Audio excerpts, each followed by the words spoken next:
Naomi, how long are you going to take? What time are you coming home? What are you doing with Skylar? It's already this late. Where have you been all morning? You didn't even come home to make lunch. I've been at the hospital to have a checkup. I reminded you when I left this morning, didn't I? And I think I told you that I would have this checkup a week ago when I made the appointment. I mentioned that I wouldn't be able to prepare lunch for you. I'm thinking of going to my parents' house to let them see Skylar. I'll spend a few hours there, and hopefully Skylar will be able to have a nap before I come home. Skylar was only born last week. You can't parade her about outside all day. You've got to bring her home right now. It's already this late. I can't believe you could be so irresponsible. Don't you care about Skylar at all? She could get sick. This late? It's still 1:30. And there's no need to be so overprotective. I've taken precautions for the sunlight, and we're only going to see my parents. It's not like I'm taking her to meet everyone I know or pushing her pram through a crowd of sick people. I'm following the doctor's advice and making sure she has undisturbed rest and gets her milk. I wouldn't do anything that I didn't think we both can't manage. But you can't keep her away from me this long. She's already been away from me for 3 hours. Skylar needs me. You can't do this to her. Give her back to me. What are you talking about?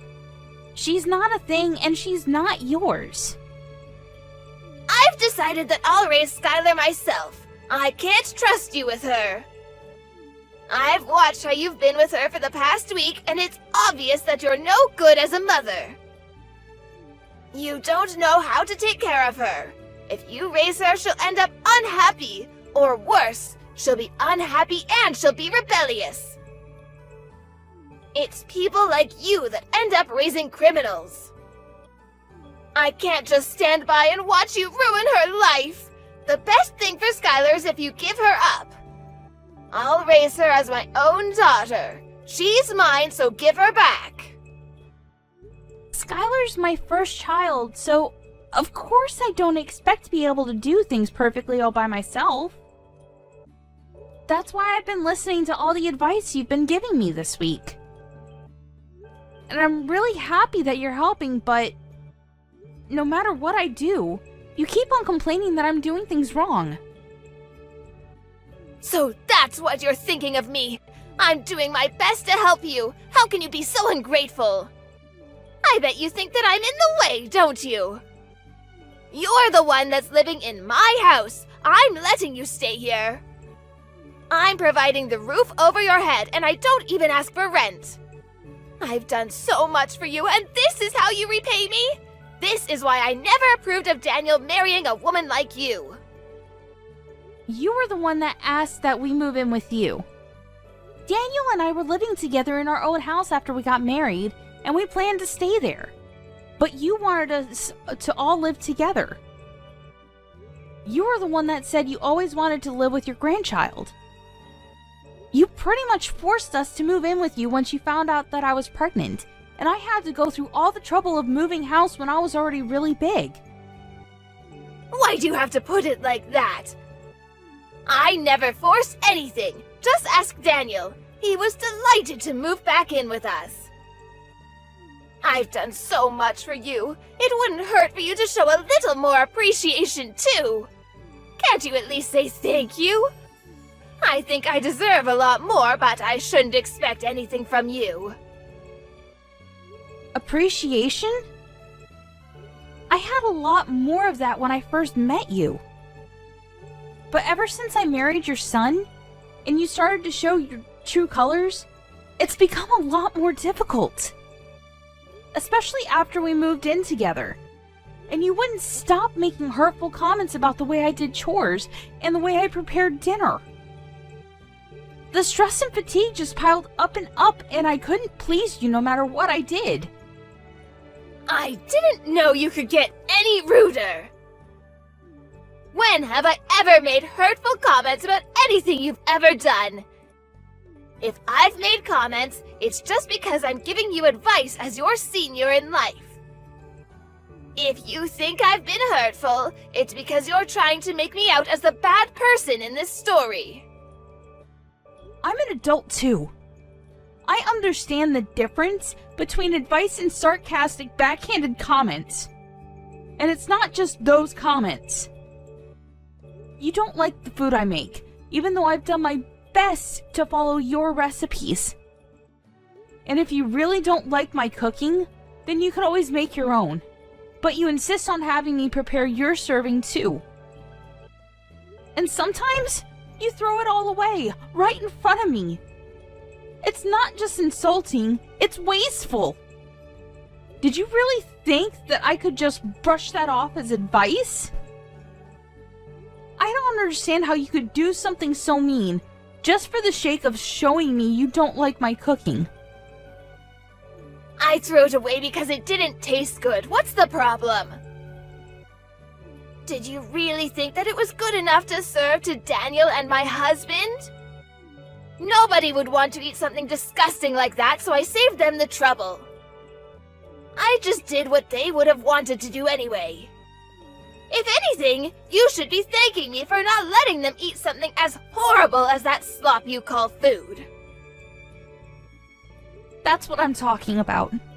In the past few months we've spent living together, you've never eaten my food without making a face, a comment, or throwing it away.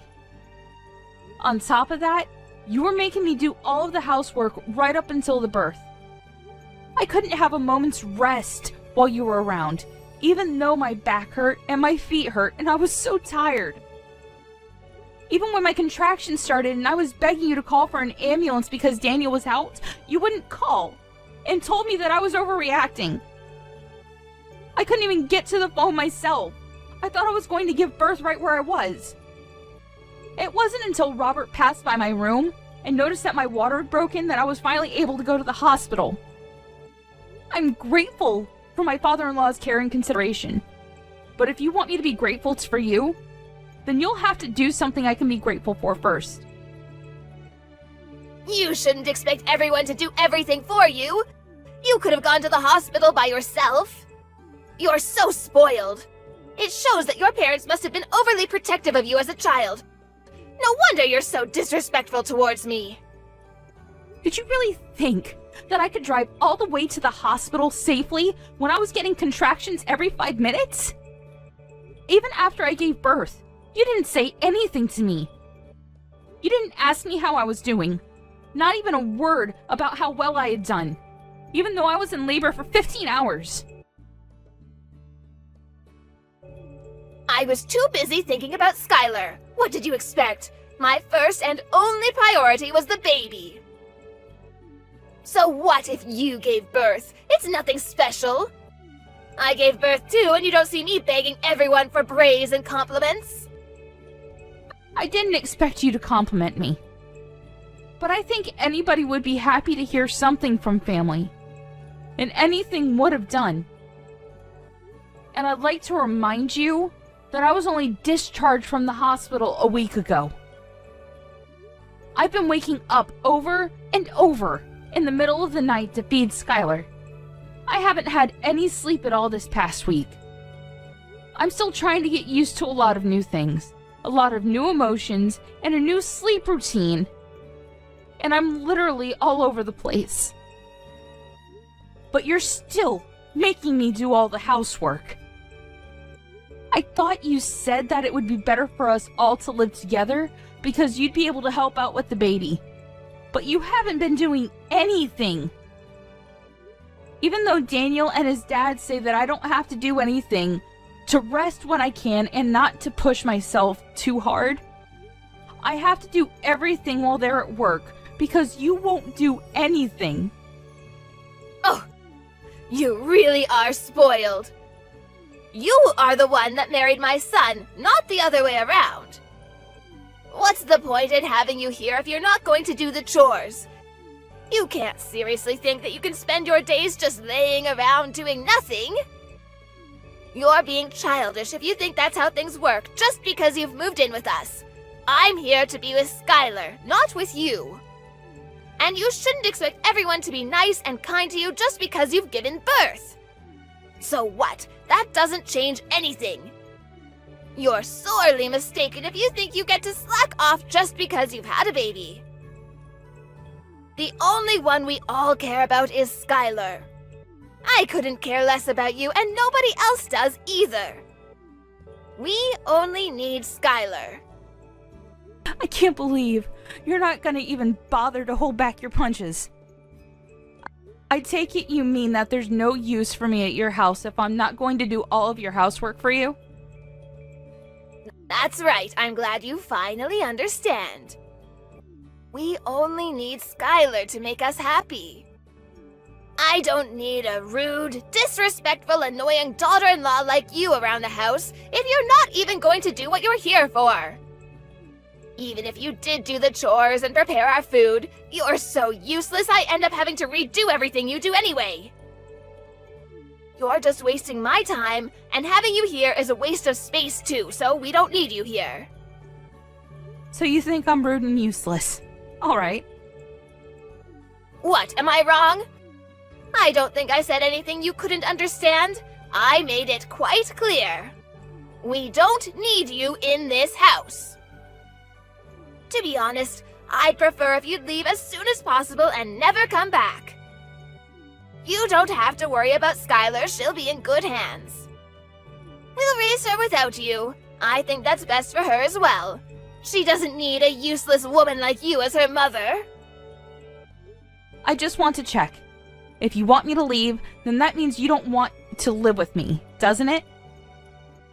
How many times do I have to tell you? I don't want to live with you, and I want you out of my house, do you understand? Yes, I do. I understood that perfectly. Then I won't be coming back. I'll be staying at my parents' house. They've got a spare room that I can use, so there's no reason for me to return today. I'll go and get my things another day. Will that make you happy? Of course, do whatever you want. You're an adult. I don't care where you stay as long as it's not in my house. Nobody in this house is waiting for you to return anyway. I'll have Daniel go and collect Skylar from you when he gets home from work, so make sure she's had her rest and you've got all her things ready by then. I'll let you spend these last few hours with her at least. You're not going to come back to this house, so this will be the last time you ever see her. I'm glad you've finally come to your senses. You're not fit to be a mother. I understood the part about not coming back to stay in your house, but you're wrong about one thing. I am not handing my daughter over to you. Skylar is staying with me. I'm her mother. What are you talking about? I just told you that you're not fit to be a mother. Are you going to take her away from me? You can't do that. She needs me. Oh, you think that I'm not fit to be a mother because I need support to raise her and because I can't handle all of the housework on just 1 hour of sleep a night? You expect the impossible from me. You're saying that I'm taking her away from you, but you're not her mother. She was never yours to begin with. She's my granddaughter. That makes her mine. I don't think that your way of thinking that she belongs to you is very healthy for Skylar. I don't think that raising her in an environment where you think that you can treat me however you like is good for her either. Daniel and Robert have both lost their patience with the way you've been treating me. I know that the both of them have done their best to talk with you privately and get you to change your attitude. But it still hasn't changed after months. And if it's only going to get worse now that Skylar's born, I'd rather not live with you either. Your own son and husband have given up on getting you to change your ways, so there's no way I can keep hoping.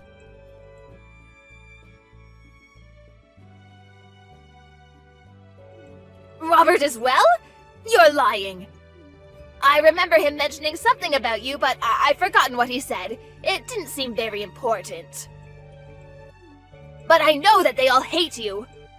Nobody wants you to stay in our house, and we're all happy that you've finally given birth so we can get rid of you and keep Skylar.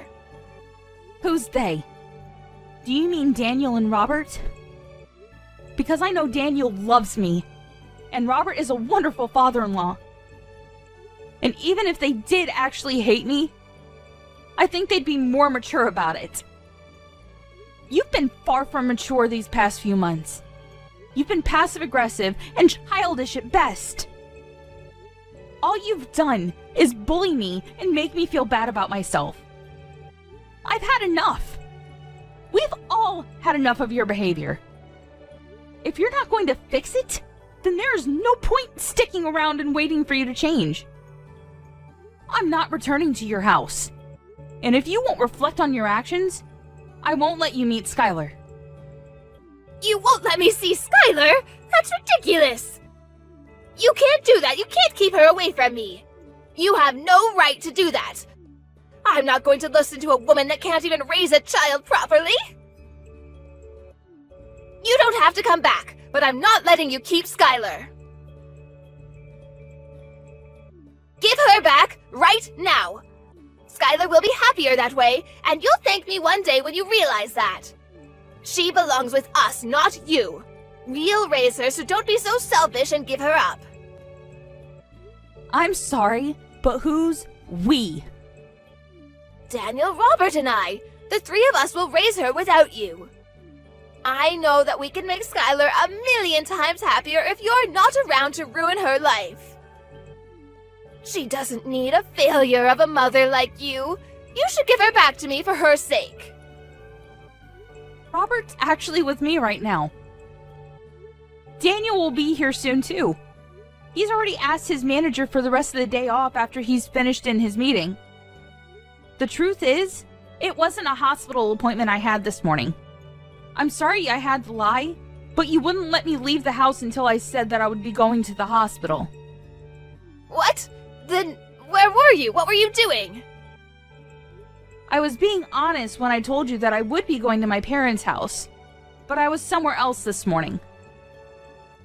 I went to have a viewing of a house with Robert to get his opinion. You went to see a house? But why would you do that? I didn't tell you to leave my house until an hour ago. And why would you need my husband's opinion? Daniel and I have decided that we're going to move out. And when we told him, Robert was very interested in the idea too. Maybe you should ask him for the details when he returns home tonight, since I won't be coming back. Ever. But why would Robert be interested in looking at a new home? Daniel and I have been thinking about moving back out, ever since we first moved in with you and you started to bully me. We've both hit our limits, and we can't take it anymore. It's too stressful being with you all day, every day, and he doesn't complain. But I know it's tough on Daniel when I vent after he's had a long day at work. It's been hard for the both of us. The only reason why we didn't move out earlier is because it was a strain on my body to move our stuff to your house in the first place, and we didn't want to go through that again. Hit your limits? Stressful? What's that supposed to mean? You're just exaggerating. How pathetic. All I'm doing is showing you how to do things properly. Daniel's had enough of your behavior too. He can't stand the way you speak to me, and he knows that you've been throwing away the food I make as well. He knows about how you follow me around when I do the laundry and the washing up, nitpicking at every single thing. He promised me that we would make preparations so that we can move out as soon as the baby is born. And he kept that promise. He found a few places that were open for viewing and cut the choices down to 2 places so I wouldn't have to go back and forth. When we spoke to Robert, he offered to pay half of the deposit, saying that he wanted to come with us. Excuse me? Robert wants to move out? Well, he was obviously including me when he said that. He meant that he wanted to move in with us and move away from you. Apparently, he's had enough of your attitude as well. And since you won't change, no matter how many times he's spoken to you, he's decided to leave you. He's telling me that he left the divorce papers on the table in the living room. Have you seen them?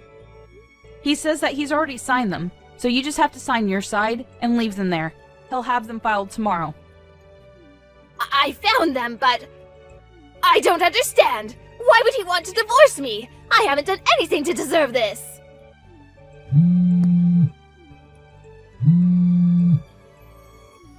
Answer the phone! I want to speak to my husband! He's with you, isn't he? Let me talk to him. I can't trust a word you say.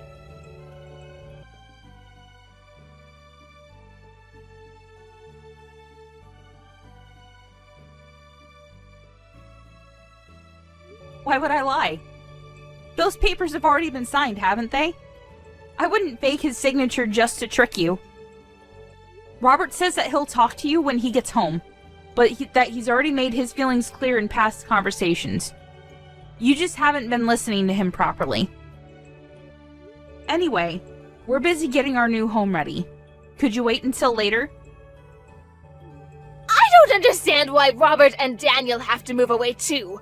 I only said that you don't need to come home. What about me? What am I supposed to do? They can't leave me here by myself? Robert says that he'll give you that house in the divorce. He has no need for it if he's moving in with us, and he doesn't want you causing us trouble just because you can't find a new home for yourself. You're lucky he's being so generous. Daniel and I have no intention of living with you ever again. And of course, we're not going to give you our daughter. Robert's decided that he wants a divorce, and that he doesn't want to live with you anymore. I think that explains everything you want to know. What about me? I'm going to live here all by myself? You're not making any sense. Why can't I come with you? Weren't you listening to what I said? We've told you over and over that the way you've been treating me is unacceptable. We wouldn't have had to do this if you had fixed up your attitude and stopped behaving so immaturely. If you had listened to your own husband's warnings and your son asking you to stop treating me so horribly, we would have never decided to move out. We would still be living with you, and you would still be able to spend time with your loved ones. But unfortunately, you haven't shown any signs of changing or even feeling bad about what you've done. You deny all responsibility, and we've had enough. Because of your selfishness, you'll have to spend the rest of your life all alone. What about Daniel? What does he think? He can't be serious about leaving his own mother all alone. I raised him. He's better than that. He would never abandon me like this. You've tricked him into thinking I'm the bad person and convinced him and my husband to follow you. Have you forgotten that Daniel was the one that was always intervening and defending me from you when we first moved in? He was doing his best to keep himself between you and I when he could, and making sure that I wasn't stuck with you alone when he was at home. But then he had to start a new project at work, and was coming home tired more often, and didn't even have the strength to argue back the things you were saying to me. The stress of work and your treatment of me was accumulating for him too. That's when he promised that he would find us a new place to live. We realized that the best way to deal with the situation was to just put space between us and you, for the sake of our physical and our mental health. You're lying. Daniel would never want to leave me. And Robert can't be serious about getting a divorce. At this age, I'll never be able to get remarried. I'll be alone. Can't he rethink the divorce? I'll do anything. He's not honestly thinking we should get divorced, is he? You'll have to talk to Robert directly about that. Though he says that there's nothing more to say. And we've already chosen a new home that has enough room for the three of us and Skylar. Robert is welcome to live with us, but there's no room here for you. Moreover, Robert's actually put a lot of money into this house for us. He's been very considerate, since Daniel and I had to pay a lot for the hospital bills last week. We don't plan on telling you where our new address is either. But I'll never be able to see Skylar ever again! Are you honestly going to separate us? I'm not going to let you see her. You'll have to show that you can change first. I don't know if you can, But if you want to see her, you'll have to. I don't plan on meeting you until then either. I'm sure you don't care whether you see me again or not, but I just wanted to make it clear that this is what happens when you treat someone as though they're inferior to you. You end up alone. What did I do to deserve this? Why is everyone leaving me behind? You're telling me that I have to spend the rest of my life, my elderly years, all alone? That's too much! You don't have to go this far! I thought I would be able to spend the last 20 years of my life taking care of my grandchild. I wanted to have peace and quiet, and not worry about any of the chores or worry about money. This isn't what I wanted! I was dreaming of my life as a grandmother, but now I'll have to get a job! I have to do everything myself! I won't be able to see my family. That's not fair! Really? I guess you hoped that I would be the one to take care of all the chores and plan to live off your husband's savings and pension. All without lifting a finger yourself. But you ended up breaking that dream with your own hands. You should have been more respectful towards the people around you if you wanted them to love and take care of you. I'm tired of you complaining about every little thing I do. But now, you'll have to do everything yourself, and you won't be able to see your family ever again. That's the price you've paid. You'll have to accept it. Fine, I understand I made a mistake. I shouldn't have been so nagging. I'll do my best to get on with you from now on. I'll change the way I've been acting towards you. So please don't move out. It's too late for that. We've already paid the deposit and signed the documents for the house. We won't change our minds about living away from you. And we'll be moving all of our things into the new place over the next few days. We're all going to live here in peace without you. Robert will be returning to your house this evening to pack up our essentials, so you should have a good long talk with him then. He'll be staying there until all of our things have been moved. But he's quite adamant about having the divorce, so I suggest you forget about talking him out of it, and talk about how you can make an effort to change your behavior. That way, you might have a chance to meet Skylar in the future. Naomi, I'm sorry. Let's all live together. I don't want to be alone. I think we might have gotten off to a bad start, but I'll change. I'll do whatever it takes.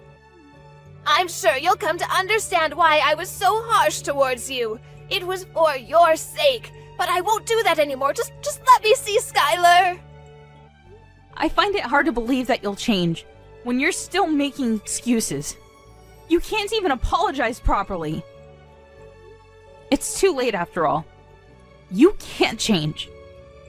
Besides, you were saying yourself that you don't want to live with me, remember? I confirmed over and over, and you said that you wanted me to leave. Well, I don't want to live with you either. I hope you'll enjoy your final years without a rude, useless woman like me in the way.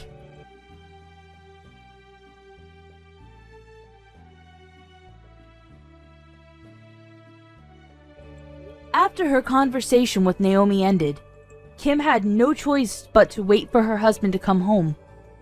The first thing Robert did when he returned to the house was to tell Kim that he wanted a divorce, and that he wasn't going to change his mind. He checked that she had signed the papers and took them to his lawyer to have them filed. He didn't speak a word to Kim after that, and spent his time packing away all of his things. Anything that had to be dealt with regarding the divorce was done through his lawyer, and he was able to move houses without much fuss. Kim got the house in the divorce, but it was brought to her lawyer's attention that she had spent Robert's savings on several occasions without his permission, and as a result, the amount she received in alimony payments decreased significantly. It wasn't enough for her to keep up the payments for the household bills, so she had to find a job in order to earn some money to pay for other essentials. She was so desperate to meet Skylar that she went to Naomi's parents' house and demanded that they tell her Naomi's new address. It didn't occur to her that she should have just shown Naomi that she was making an effort to change. In the end, Naomi's parents called the police because of how aggressive Kim was being, and Kim was taken away in a police car to be questioned. Kim was not only divorced and looking for a job, but had also been slapped with a restraining order from Naomi's parents. On the other hand, Naomi and Daniel were living happily ever after with their small family and were looking forward to having their next child. Robert was delighted he was freed of his selfish wife and was taking great pleasure in taking care of his granddaughter.